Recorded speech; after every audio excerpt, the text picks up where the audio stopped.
टूट गईल बेड़ी हाथ कड़ी छीतरा गईल बाहर आ गईल बाहर आ गईल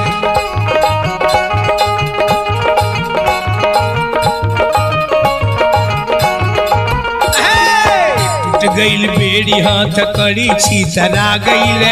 बाहर आ गईल बाहर आ गईल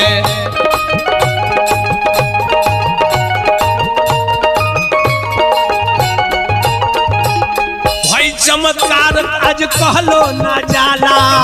अपने से खुल गई केवड़िया के ताला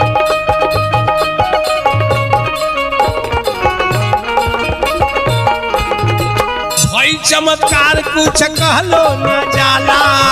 अपने से खुलल केवड़िया के ताला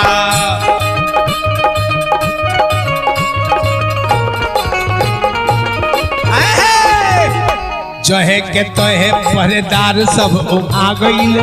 जहे के तहे पहरेदार सब आ गईले बाहर आ गईले बाहर आ गईले